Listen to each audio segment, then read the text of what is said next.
সর্বত্রই।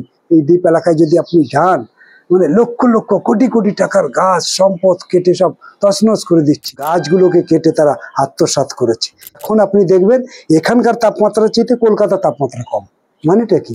এই সুন্দরবন এলাকার মধ্যে বিশেষ করে সন্দেশখালী, হিঙ্গলগঞ্জ, এই সমস্ত জায়গাতে যদি লুট করার একটা বিরাট বড় প্রাকৃতিক সম্পদ আছে, এইটা কিন্তু রাজনৈতিক লেভেলে চর্চা হয় না। তৃণমূলের নেতারা কিন্তু বোঝে যে সন্দেশখালী, হিঙ্গলগঞ্জে লুট করতে গেলে তার সে বড় সম্পদ, সেটা হচ্ছে প্রাকৃতিক সম্পদ।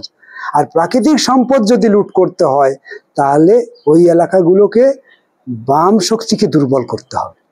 এই ভাবনা থেকেই কিন্তু তারা বাম শক্তি দুর্বল করলো। আপনারা দেখবেন যে আমাদের একেবারে লাগোয়া হচ্ছে সুন্দরবন, চারিপাশে দামি দামি সব গাছ দেখতে পেতেন আগে। এই এখানে যে দাঁড়িয়ে আছেন, এইটা হচ্ছে আপনার কেওড়া গাছ, বুঝলেন তো? কেওড়া গাছ আমরা এটাকে খুব যত্ন করে রেখেছি। এই বহুমূল্য সম্পদ, এর সমস্ত এক ধরনের ফল হয় যা টক হয়।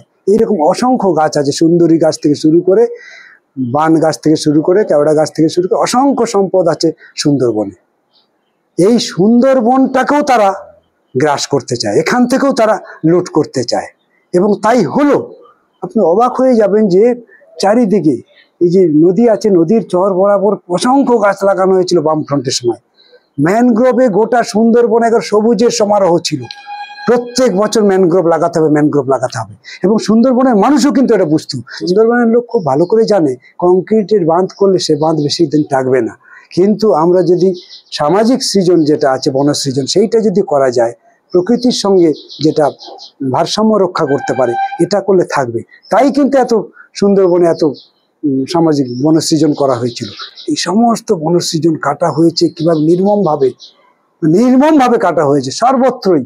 এই দ্বীপ এলাকায় যদি আপনি যান, মানে লক্ষ লক্ষ কোটি কোটি টাকার গাছ সম্পদ কেটে সব তছনছ করে দিচ্ছি। যে নদী হচ্ছে আমাদের সম্পদ, সেই নদী ভরাট হয়ে যাচ্ছে।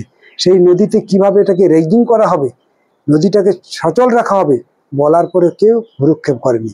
কিন্তু গাছগুলোকে কেটে তারা আত্মসাৎ করেছে।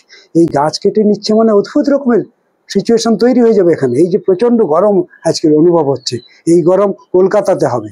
কলকাতার যা তাপমাত্রা, তাতে সুন্দরবনের তাপমাত্রা অর্ধেকের এসে যাওয়ার কথা।